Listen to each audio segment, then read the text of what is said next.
ओम कृष्णाय वासुदेवाय हरे परमात्मने प्रणतक्लेशनाशाय गोविंदाय नमो नमः। नमस्कार दोस्तों, मैं आचार्य योगेश पारिक वेद स्वाध्याय पीठ के इस ज्योतिष चैनल पर आप सभी का तहे दिल से हार्दिक स्वागत करता हूं। दोस्तों, बहुत मन एक विचलित सा हुआ, इस कारण से मैंने वीडियो बनाई।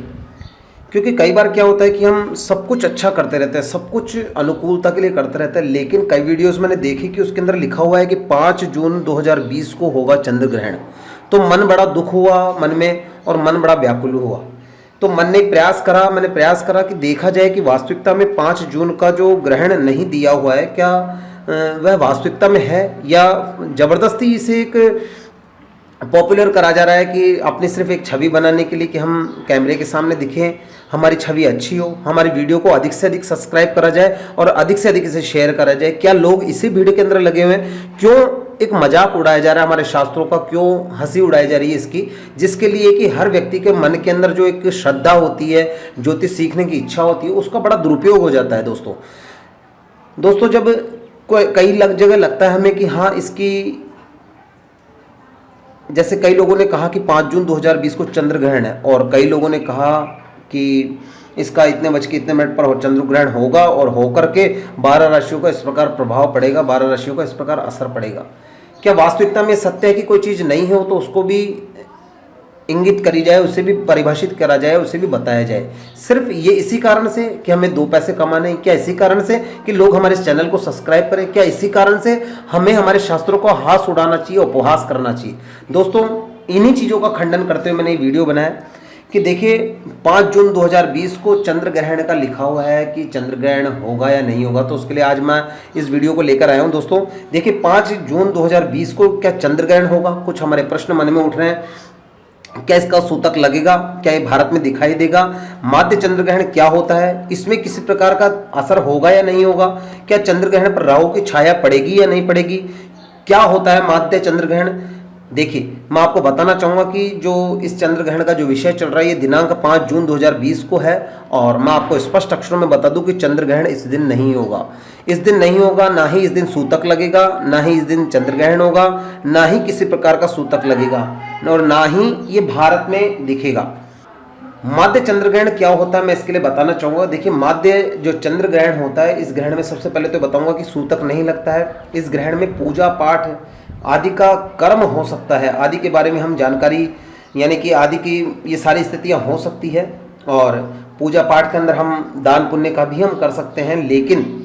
लेकिन इसके अंदर किसी प्रकार का ना कोई सूतक लगता है, ना ये ग्रहण है जो भारत में दिखेगा, और ना ही इसका कोई विशेष प्रभाव होता है। तो मैं आपके लिए लेकर आया हूं कि माध्य चंद्रग्रहण होता क्या है। देखिए, माध्य चंद्रग्रहण, माध्य का अर्थ होता है न्यूनतम, माध्य का अर्थ होता है मंद, जो धीरे धीरे होने की जो क्रिया होती है इसे मध्य कहते हैं, और मंद होने की क्रिया को ही माध्य कहा जाता है। इसके अंदर इस ग्रहण में किसी भी प्रकार का सूतक नहीं लगता, इसमें किसी भी प्रकार का धार्मिक असर नहीं होगा इसके ऊपर। इस ग्रहण में चंद्र की जो हल्की सी कांति है वो मलिन हो जाती है। इस मलिनता के कारण ही से माध्य चंद्र ग्रहण कहा जाता है, माध्य ग्रहण कहा जाता है इस मलिनता के कारण ही। लेकिन चंद्रमा का कोई भी भाग ग्रहण से ग्रस्त दिखाई होता हुआ नहीं दिखेगा, और ऐसा लगभग सा आपको देखने को मिलेगा। देखिए, क्योंकि हमने ये सुना भी होगा, आपने देखा भी होगा कि जब ग्रहण होता है तो उसकी पूरी जो छाया है, यदि चंद्र ग्रहण है तो यानी कि सूर्य की जो छाया है पूरी नहीं पड़ पाती, और उन दिनों का जो क्रम रहता है। देखिए, मैं एक थोड़ा सा प्रैक्टिकल आपको बताना चाहूँगा कि सबसे पहले मैं आपको क्लियर कर दूं कि इसके अंदर कि जैसे माध्य जो चंद्र ग्रहण होता है, इसके अंदर ग्रहण होगा या नहीं होगा, क्यों होता है माध्य चंद्र ग्रहण, ये सारी बात की हम जानकारी करेंगे। तो इस ग्रहण में चंद्रमा पर राहु की छाया नहीं पड़ेगी, और राहु एक छाया ग्रह है। धार्मिक मान्यता है कि ग्रहण काल में चंद्र पर छाया के रूप में राहु दिखता है, लेकिन इस ग्रहण में छाया नहीं बनेगी। जब छाया ही नहीं बनेगी तो राहु को ग्रसने वाली बात भी नहीं होगी, और यह जो ग्रहण है केवल उपछाया मात्र है। अब देखिए, हम बात करते हैं क्यों होता है माध्य चंद्र ग्रहण, इसका क्या प्रभाव पड़ता है। देखिए, जब चंद्र, पृथ्वी और सूर्य एक सीधी लाइन के अंदर आ जाते हैं, ये तीनों के दिनों आप देख सकते हैं, इसके अंदर ये चंद्रमा है, ये पृथ्वी है, और ये सूर्य है। मैं बताऊं आपको, ये सूर्य, ये पृथ्वी और ये चंद्रमा, जब तीनों के तीनों एक लाइन में आ जाते हैं, ठीक है, तो एक लाइन में आने से यानी कि पृथ्वी के जो आगे पीछे है, तो जब पृथ्वी की वजह से यानी चंद्र पर सूर्य की रोशनी सीधे नहीं पहुंचती यहाँ पर चंद्रमा पर, क्योंकि बीच में सूर्य आ गया तो यहाँ पर रोशनी नहीं पहुंचेगी, तो इस स्थिति को ही चंद्र ग्रहण कहते हैं। जबकि माध्य चंद्र ग्रहण में क्या होता है कि जब चंद्र, पृथ्वी और सूर्य एक ऐसी लाइन में रहते हैं जहां से पृथ्वी की हल्की सी छाया, ये जैसे चंद्र है ना, तो इसकी जो छाया पड़ेगी इस प्रकार से पड़ती है, तो चंद्रमा पर इस प्रकार से छाया पड़ती है। तो ये छाया जो होती है, तो ये तीनों ग्रहों की एक सीधी लाइन में नहीं होते हैं, और ये जो छाया होती है, इसकी जो उपछाया होती है, इसका चंद्रमा पे पड़ने पर ये माध्य चंद्र ग्रहण कहलाता है। इसे माध्य चंद्र ग्रहण की संज्ञा दी जाती है। अब दोस्तों हम आगे बात करेंगे कि देखिए हमारे पंचांग में भी लिखा हुआ है कि यन नक्षत्रे राहु ग्रसते शशि भास्करो और तत् जातानाम भवेत पीड़ा ते नरा शांति वर्जिता, कि यानी जिस नक्षत्र में राहु ग्रसित है और राहु से ग्रसित शशि और भास्कर, सूर्य और चंद्रमा ये ग्रसित हो जाते हैं, तो ही ऐसे तवे पीड़ा ते नरा शांति वर्जिता, यानी कि जो शांति का विधान होता है बिल्कुल वर्जित होता है। ऐसे में मैं कहूँगा कि यदि स्पष्ट अक्षरों के अंदर कि जहाँ पर माध्य चंद्र ग्रहण होता है वहाँ पर शांति वर्जित होती है, आप समस्त कार्य कर सकते हैं। दोस्तों एक देखिए आपकी सुविधा के लिए मैं एक चीज़ और लेकर आया हूँ, राजस्थान का एक पंचांग है। इस पंचांग के अंदर जैसे कि ये जय विनोदी पंचांग है, जो कि राजस्थान का बहुत पॉपुलर पंचांग है, और इसके अंदर देखिए साफ साफ लिखा हुआ है। मैं किसी को कुछ क्लियर नहीं करना चाहता, लेकिन सिर्फ एक बात बताना चाहता हूँ जिसके माध्यम से कि लोगों के लिए, आप लोगों को भी इस चीज़ को देखने का मिले कि वास्तव में कुछ है या नहीं है। देखिए हमारे जो ज्योतिष शास्त्र बने वो शास्त्र ऐसे नहीं है, झूठे नहीं है, लेकिन कुछ लोगों ने इसे झूठा कर दिया है।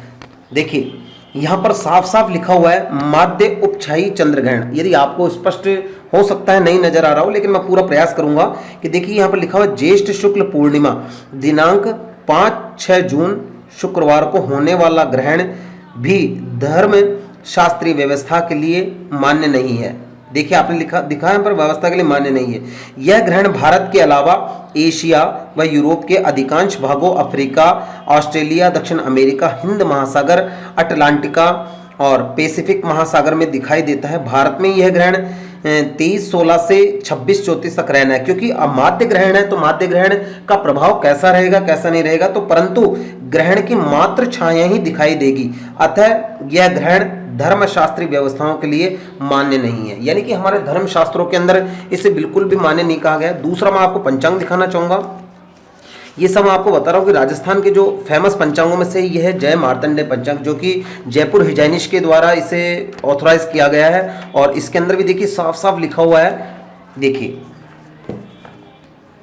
कि दिनांक 5-6 जून 2020 को भारत सहित एशिया व यूरोप के अधिकांश भाग में, जैसे कि नाम बताया, अफ्रीका, ऑस्ट्रेलिया, दक्षिण अमेरिका, हिंद महासागर, अटलांटिक, पैसिफिक आदि में भारतीय समय अनुसार 11:16 से 2:34 तक माध्य चंद्र ग्रहण अर्थात चंद्रमा धुंधला होता दिखाई देगा, जो कि ग्रहण की श्रेणी में नहीं आता है। देखिए लिखा हुआ है जो कि ग्रहण की श्रेणी में नहीं आता है, यह मात्र खगोलीय घटना है। तो दोस्तों क्यों इन पंचांगों में, क्यों हमारे शास्त्रों के अंदर ये चीजें बताई गई कि इस प्रकार से क्यों बताया गया हमारे शास्त्रों के अंदर कि ये 5 जून को, जो 2020 को, ये 5 जून को चंद्र ग्रहण है वह नहीं लगेगा।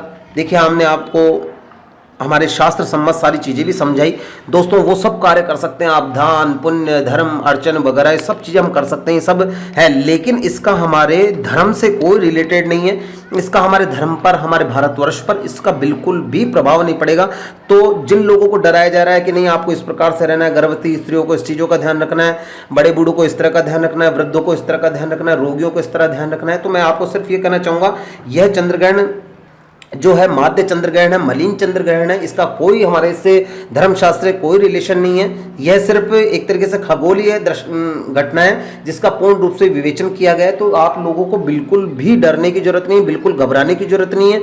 और मैं आपको ये भी बताना चाहूँगा जैसा आपका क्रम चल रहा है इस काल चक्र के अंदर, जो भी आपका जिस प्रकार से आपका निरंतर जो आपकी दैनिक दिनचर्या है वो जो चल रही है उसका आपको उसी अनुसार आपको इसको अनुकूल करना है। दोस्तों बिल्कुल भी घबराने की जरूरत नहीं है। और हमारे शास्त्रों में जो लिखा हुआ है कि इस प्रकार से यदि नहीं है तो नहीं है। तो दोस्तों हमारे इस वीडियो को आप अधिक से अधिक शेयर करें जो कि लोगों को और भी जानकारी मिल सके। मैं आपको ये नहीं कह रहा कि हमारे इस वीडियो को आप मेरे पॉपुलैरिटी के लिए किसी व्यक्तिगत रूप से आप इसको शेयर करें। अगर आप नहीं भी करते कोई दिक्कत नहीं, लेकिन आप लोगों को समझाएं इस बारे के अंदर, क्योंकि हमारा जो ज्योतिष शास्त्र की जो निंदाएं जो हो रही है तो उन चीज़ों से हमें कम से कम मुक्ति मिल सके, और ऐसे लोगों को भी थोड़ा ध्यान हो कि नहीं अपन को ज़बरदस्ती अनावश्यक चीज़ें हम, क्योंकि लोग यूट्यूब पर देखते हैं चैनल को सर्च करने के लिए, तो उनको जो वास्तविक जानकारी है उन्हीं जानकारियों को प्रॉपर रूप से मिल सके, गलत जानकारियां न मिल सकें। दोस्तों, हमारी इस वीडियो से जुड़े रहने के लिए आप सभी का बहुत बहुत आभार, बहुत बहुत धन्यवाद। यदि मैं आपको एक बात कहना चाहूँगा कि यदि शास्त्रों से कोई चीज़ अनुकूल नहीं है तो आप प्लीज़ उसका विरोध जरूर करें, क्योंकि विरोध करने से क्या होगा, जो वास्तविक चीज़ है वो सामने आती है। तो मैं सभी लोगों से धन्यवाद कहूँगा हमारे इस वीडियो को देखने के लिए। आप सभी का बहुत बहुत धन्यवाद। वंदे मातरम।